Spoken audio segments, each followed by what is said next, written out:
ताणम् नमो सिद्धाणं नमो आयरीयाणं नमो उवज्झायाणं नमो लोये सव्वसाहूणम् मंगलम भगवान वीरो मंगलम गौतमो गणी मंगलम कुंद कुंदार्यो जैन धर्मोस्तु मंगलम सर्वमंगल मांगल्यम सर्वकल्याणकारिकम प्रधानम सर्वधर्माणां जैनम जयतु शासनम मोक्षमार्गस्य नेतारं भेत्तारं कर्मभूभृतां ज्ञातारं विश्वतत्त्वानां वंदे तद्गुणलब्धये। पंच परमेष्टि भगवान की जय। देवादिदेव 1008 श्री आदिनाथ भगवान की जय। संत शिरोमणि आचार्य गुरुवर विद्यासागर जी महाराज की जय।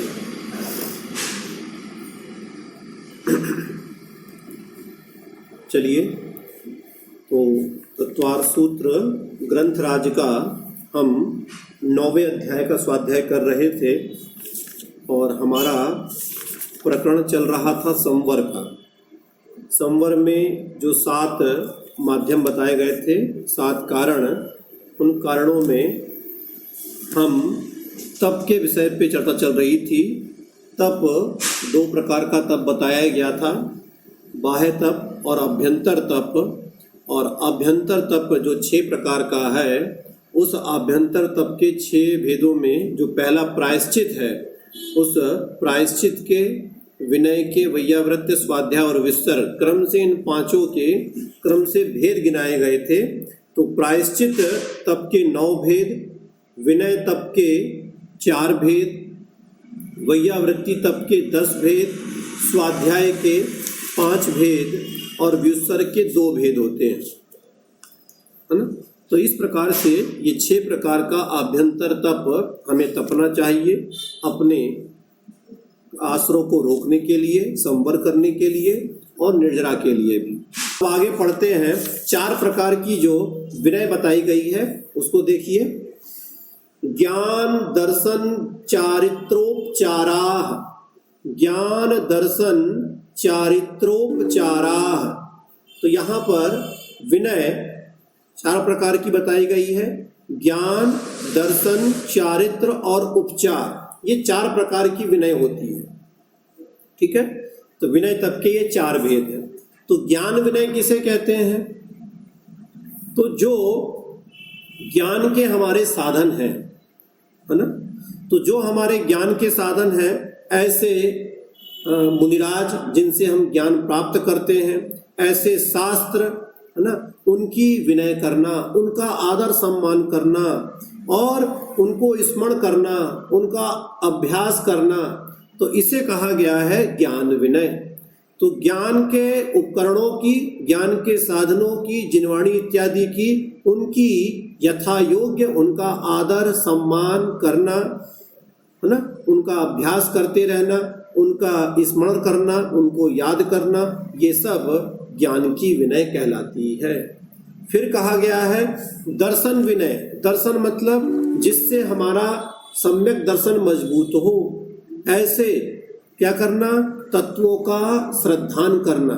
और उसके बाद कहा गया है जो शंका आदि दोष बताए हैं, मतलब जिनेंद्र भगवान के वचनों पे शंका नहीं करना इत्यादि जो है, उन दोषों से बचना और तत्वों के ऊपर समीचीन श्रद्धान करना, इसे कहा गया है दर्शन विनय।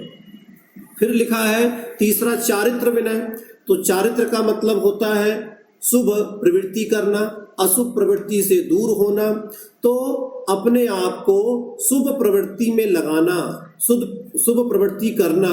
और जो ऐसे चारित्र के धारक है, सब में ऐसे लगेगा, जो भी धारक है उनकी भी विनय करना और जो साधन है उसकी भी विनय करना।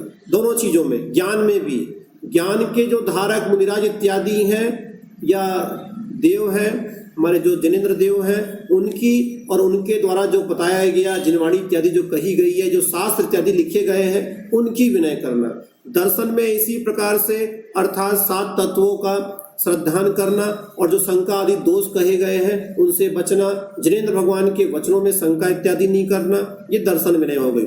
चारित्र विनय में क्या आएगा कि जो चारित्र का मार्ग है, सम्यक चारित्र का जो मार्ग है, जो व्रत इत्यादि है जिनको हमको पालन करना चाहिए, तो उनके प्रति आदर का भाव होना, अनादर नहीं होना, और साथ में इस मार्ग में जो बढ़ रहे हैं ऐसे मुनि चतुर्विध संघ इत्यादि की यथा योग्य विनय करना, उनके पीछे पीछे जाना, उनको नमस्कार करना, उनकी सेवा करना। ठीक है, ये सब किस में आएगा? ये चारित्र विनय में आएगा। और उसके बाद में हम लेते हैं उपचार विनय। तो उपचार में सामान्य से ये आएगा कि जो भी हमसे पूज्य जन हैं उनके लिए यथा योग्य सम्मान देना। जैसे मुनिराज हैं तो उनको नमोस्तु हम कहते हैं, और यदि कोई आरिका है तो इस प्रकार से वंदामी और इच्छामी जो हम लोग बोलते हैं वो सब उपचार विनय में आता है। तो यथा योग्य जो हमसे पूज्य जन हैं उनके लिए नमन करना, उनकी सेवा करना, ये सब उपचार विनय कहा गया है। तो इस प्रकार से ये 4 प्रकार की विनय भी तप है।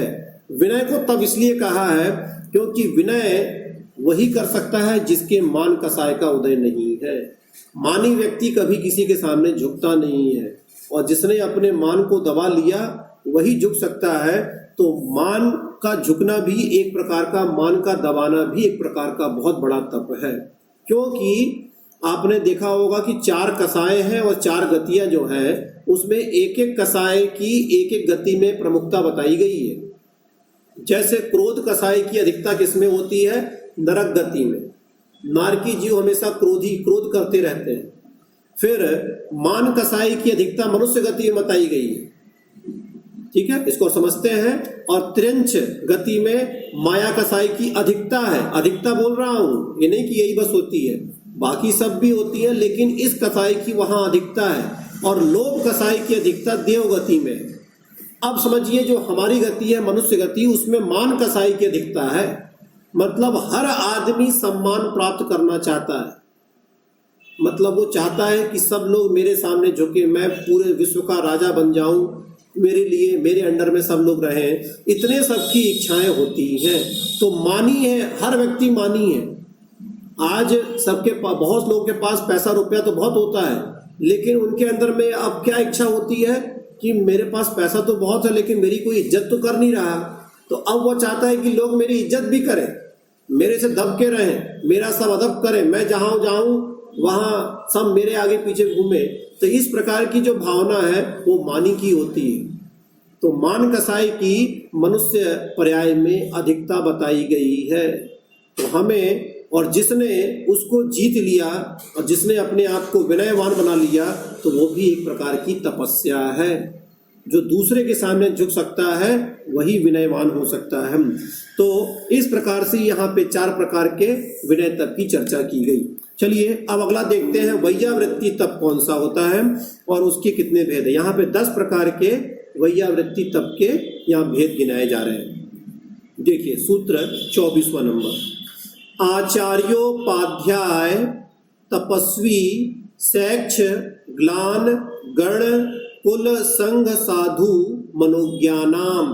फिर देख लें, आचार्योपाध्याय तपस्वी शैक्ष ग्लान गण कुल संघ साधु मनोज्ञानाम।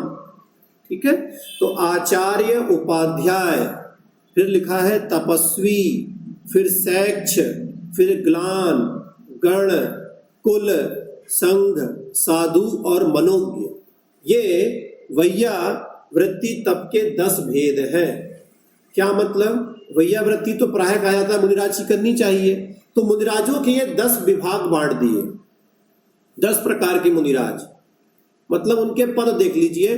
तो जो आचार्य रूप मुनि हैं, जो संघ के नायक होते हैं, उनको हम आचार्य कहते हैं। तो आचार्य की वैयावृत्ति करना, क्या मतलब? यदि हम किसी मुनि की वैयावृत्ति करते हैं, उसकी अपेक्षा आचार्य की वैयावृत्ति करने में ज्यादा फल मिलेगा। क्यों ज्यादा फल मिलेगा? क्योंकि भाई आचार्य तो पूरे संघ के नायक हैं, पूरे संघ को चलाने वाले हैं, वो ज्यादा श्रेष्ठ है। तो ज्यादा श्रेष्ठ की वैयावृत्ति करोगे तो ज्यादा फल मिलेगा। तो इसलिए तो आचार्य की वैयावृत्ति करना, उपाध्याय की वैयावृत्ति करना। उपाध्याय किसे कहते हैं?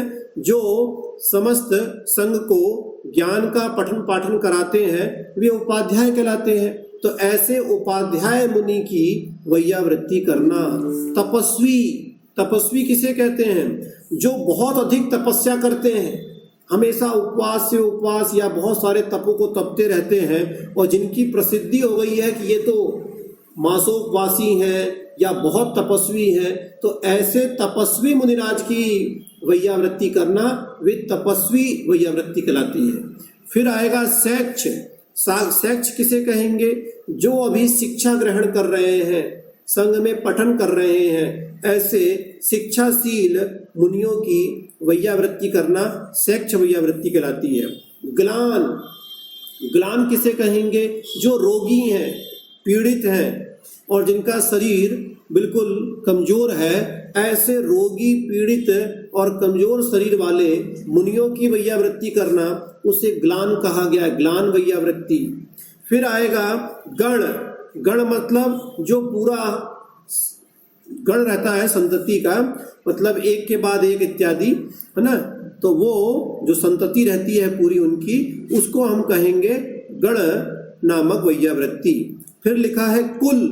कुल मतलब होता है एक आचार्य के शिष्य, फिर उन आचार्य के शिष्य। तो मैं इन कुल परंपरा के मुनिराजों की वैयावृत्ति कर रहा हूँ, तो वो कहलाएगा कुल वैयावृत्ति।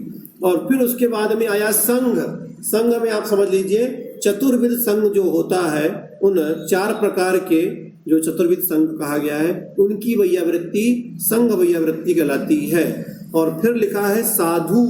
साधु मतलब जो बहुत साल से मुनि व्रत को पालन किए हुए हैं, ऐसे दीर्घ समयों से मुनि व्रत को पालन करने वाले साधु की वैयावृत्ति साधु वैयावृत्ति कहलाती है। और उसके बाद में अंतिम लिखा है मनोज्ञ।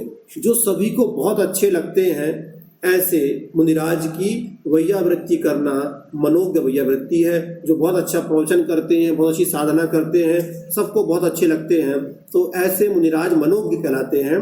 तो मनोज्ञ की वैयावृत्ति मनोज्ञ वैयावृत्ति कहलाएगी। इस प्रकार से हमने यहाँ समझा कि ये साधु में ही भेद कर दिए हैं, है तो सभी साधुओं की ही। तो ये इस प्रकार से यहाँ पर 10 प्रकार के वैयावृत्ति के भेद आपको बताए गए। चलिए अब आगे चलते हैं। अगला जो सूत्र है उसमें स्वाध्याय तप के 5 भेद गिनाए जा रहे हैं। वाचना प्रक्षणानुप्रेक्षाम नाय धर्मोपदेशाः। फिर से देखें, वाचना प्रक्षणानुप्रेक्षाम नाय धर्मोपदेशाः।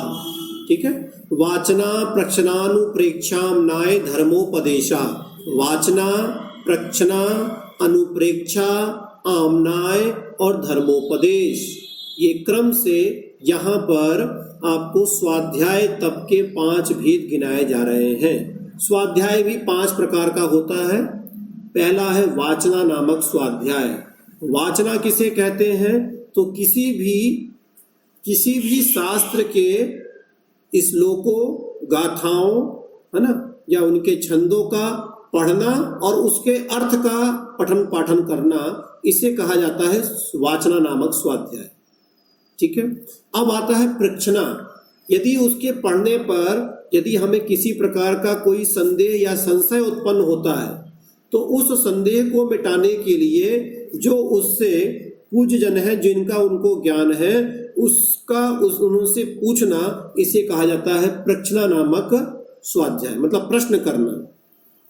तो प्रश्न करने को, प्रश्न करके अपनी जिज्ञासाओं का शांत करना, इसे कहते हैं प्रक्षणा नामक स्वाध्याय। और फिर आता है अनुप्रेक्षा। मतलब जो हमने पढ़ा है, अब उसको हम बार बार चिंतन कर रहे हैं, मनन कर रहे हैं, बार बार उसी के बारे में सोच रहे हैं, उसे कहा जाता है अनुप्रेक्षा नामक स्वाध्याय। जैसे पढ़ना तो हमने आधा घंटा में पढ़ लिया, अब उसी के बारे में हम घंटों तक बैठ करके चिंतन कर रहे हैं, सोच रहे हैं, उसे कहा जाता है अनुप्रेक्षा नामक स्वाध्याय। और फिर आता है आमनाय। आमनाय स्वाध्याय क्या होता है? अर्थात जो पाठ इत्यादि है, गाथाओं का या श्लोकों का, छंदो इत्यादि जो है उसे शुद्धि पूर्वक, है ना, शुद्ध उच्चारण पूर्वक बार बार दोहराना, उसका जोर जोर से उच्चारण करते हुए उसका पाठ करना, उसे कहते हैं आमनाय नामक स्वाध्याय। ठीक है, तो किसी भी ग्रंथ के श्लोकों इत्यादि को, छंदों इत्यादियों का शुद्ध उच्चारण पूर्वक उसको बार बार दोहराना, पुनः पुनः दोहराना, उसे आमनाय नामक स्वाध्याय कहा गया है। और धर्मोपदेश अर्थात धर्म का उपदेश देना, ठीक है, धर्म मार्ग में लगाने के लिए धर्म कथाएं या पुराण इत्यादि की जो बातें हैं वो, या जिस प्रकार से भी वो धर्म में लग जाए, इस धर्म का उपदेश करना उसे कहा जाता है धर्मोपदेश। तो धर्मोपदेश में बहुत सारी मिक्स वाली बातें आ सकती हैं, किसी एक ग्रंथ का जरूरी नहीं किया आएगा।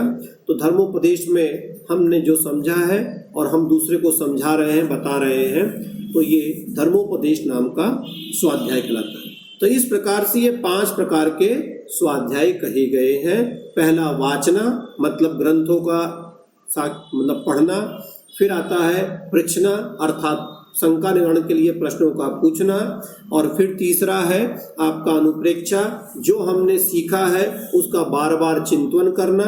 और फिर चौथा है आमनाय, मतलब पाठों का बार बार दोहराना, मतलब उच्चारण करना। और 5वां है धर्म का उपदेश करना।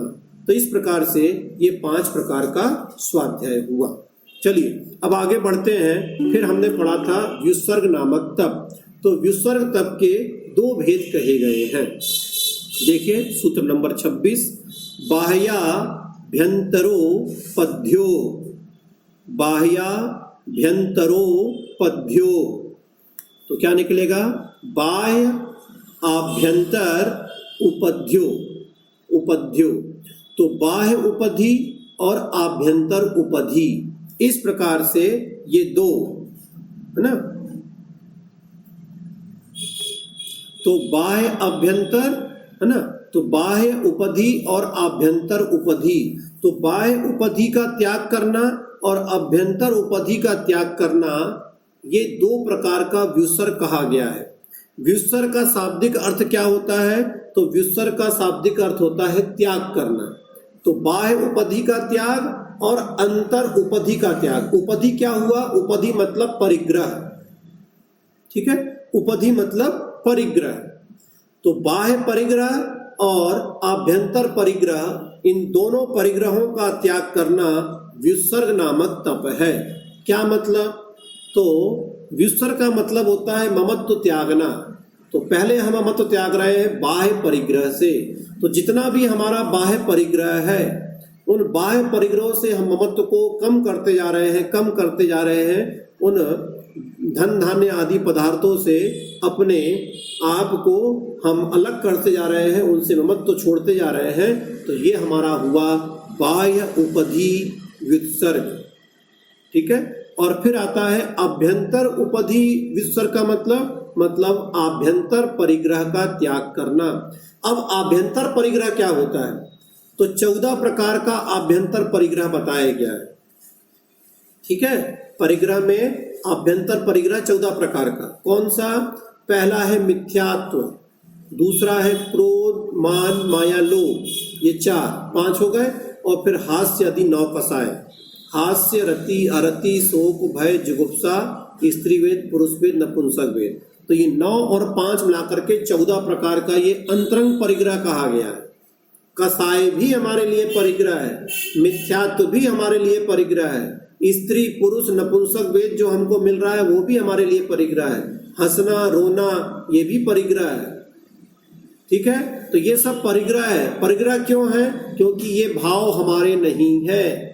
ये जो हमारे अंतरंग में भाव होते हैं ये हमारे भाव नहीं है, ये तो पर भाव है।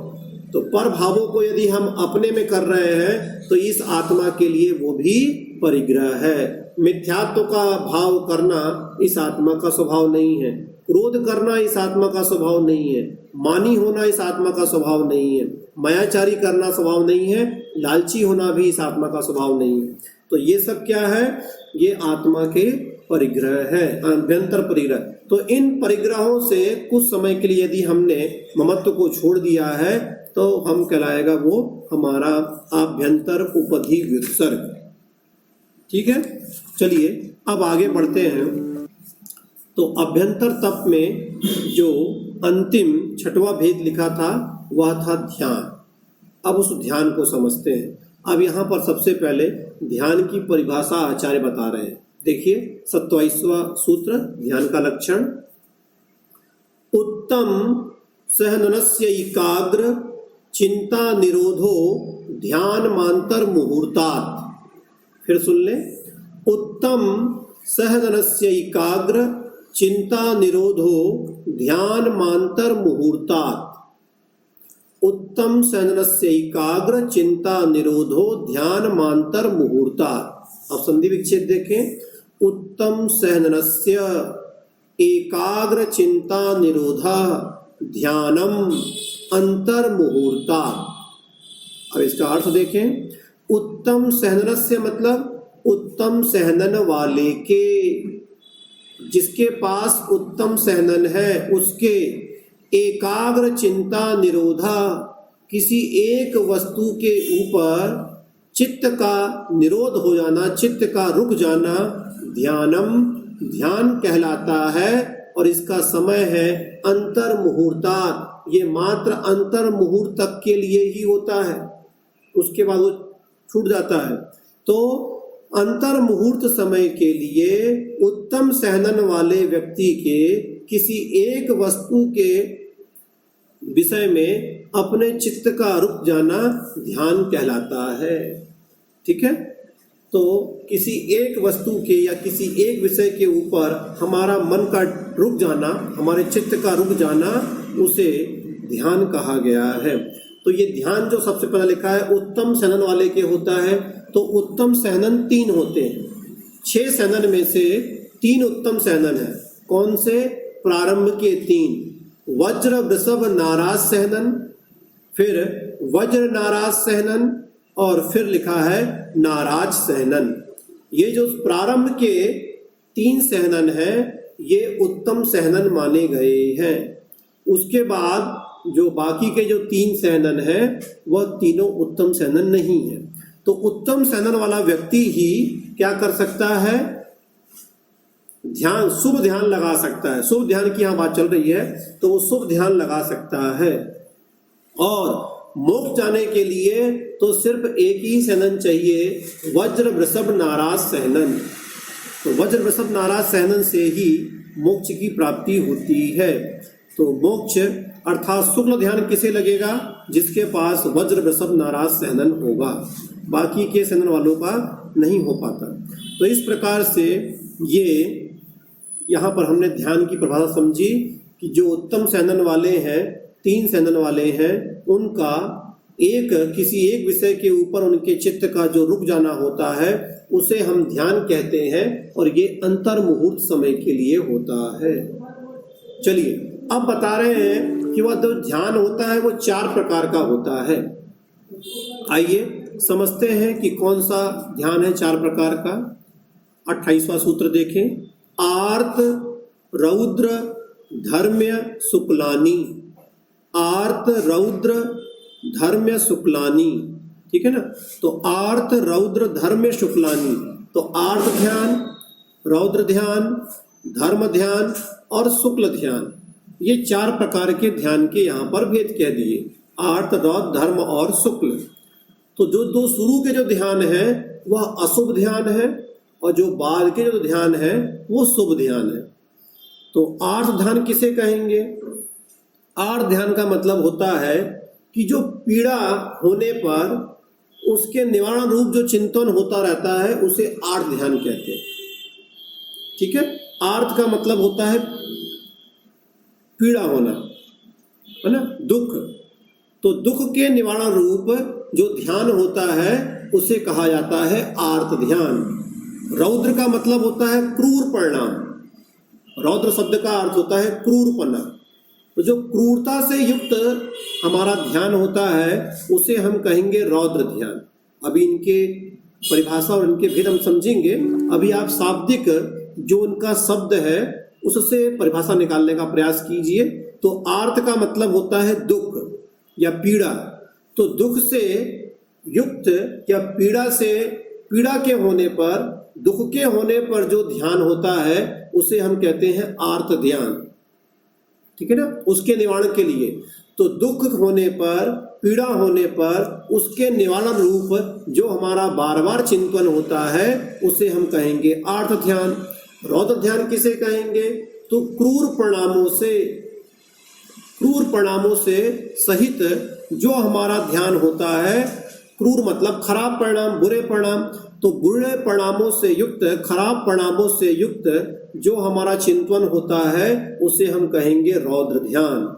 और धर्म ध्यान, धर्म का मतलब होता है कि जो धर्म से युक्त हो, धर्म से युक्त को धर्म कहते हैं, है ना।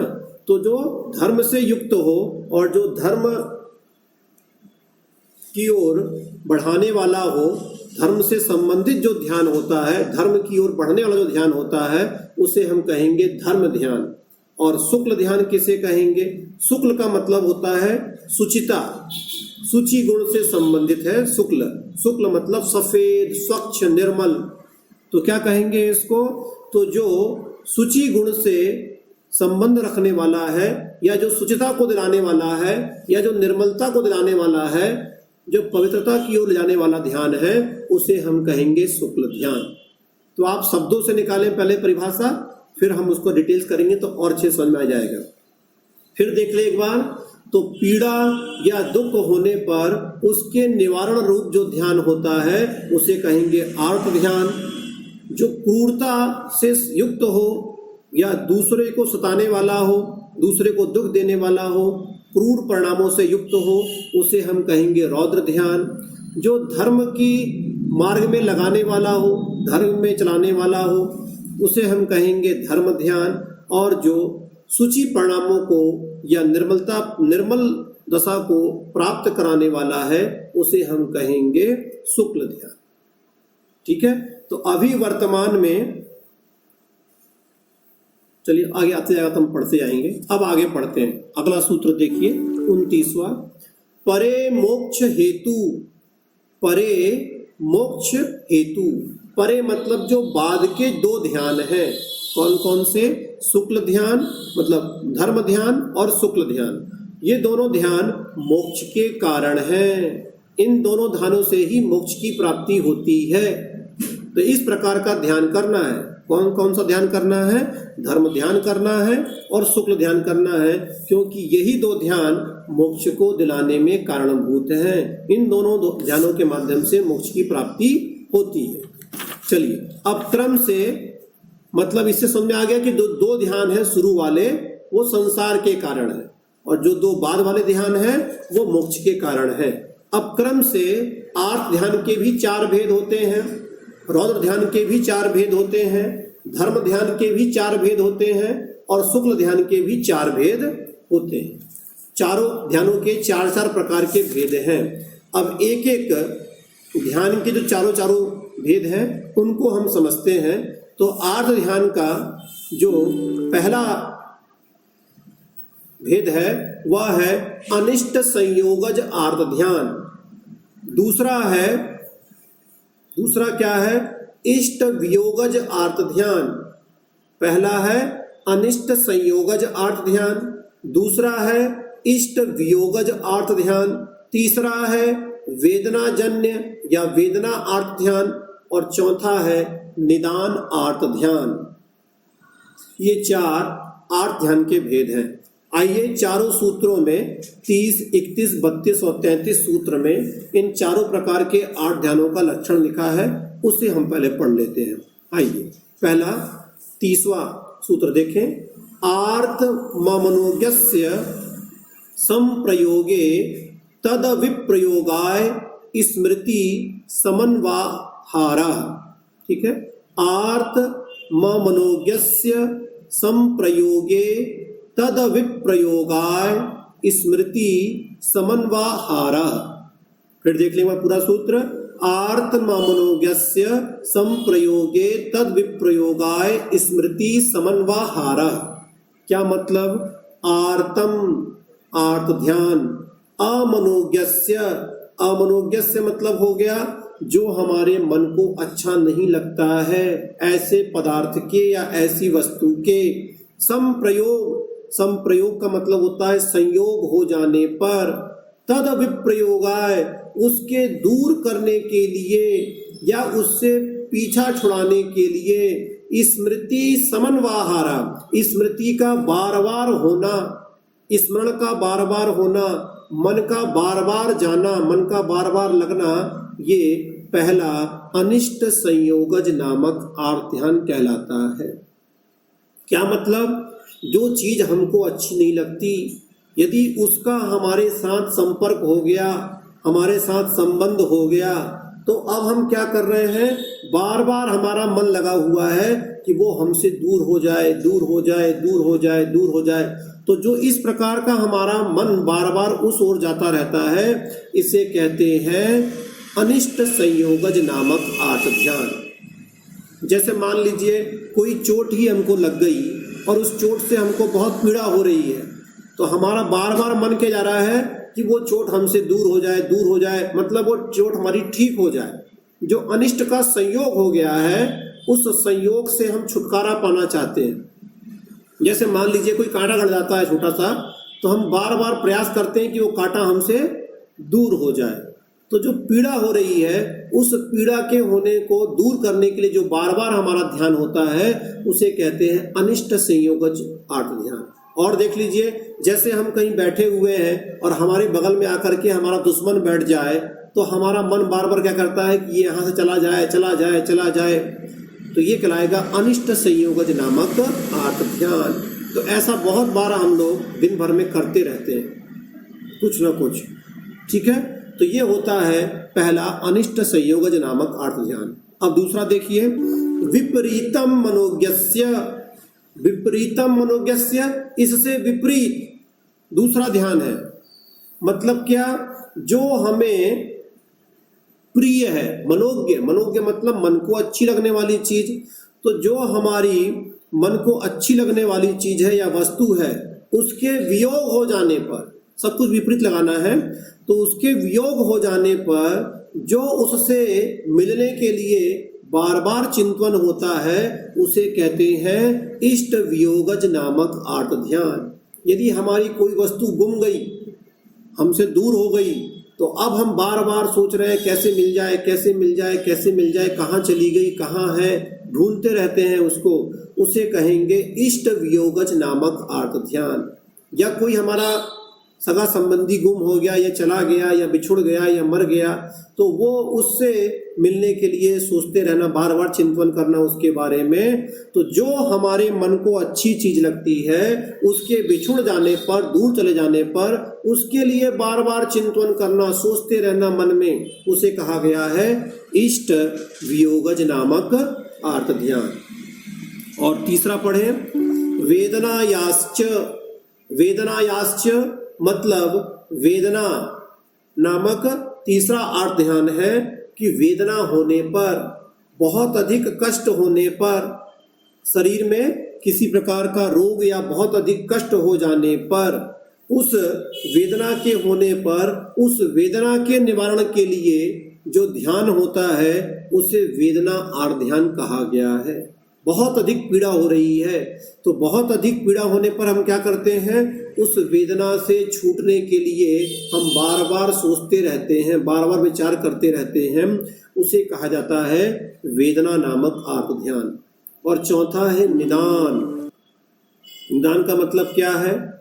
मतलब भोगों की आकांक्षा करते रहना, आगामी भोगों की प्राप्ति के लिए बार बार सोचते रहना कि मुझे ये मिल जाए, मुझे ये मिल जाए, मुझे ये मिल जाए। इस प्रकार आगामी भोगों को प्राप्त करने के लिए चिंतन करते रहना, सोचते रहना, विचारते रहना, उसे कहा गया है निदान नाम का आर्त ध्यान। ठीक है, तो ये 4 प्रकार के आर्त ध्यान हमने आज समझे। अब हम फिर से एक बार रिवीजन कर लेंगे। तो हमारे पास 3-4 दिन है, तो हमको अभी 9वां और 10वां पूरा दोनों अध्याय अपन को पूर्ण करने हैं। चलिए, जिनको भी आज के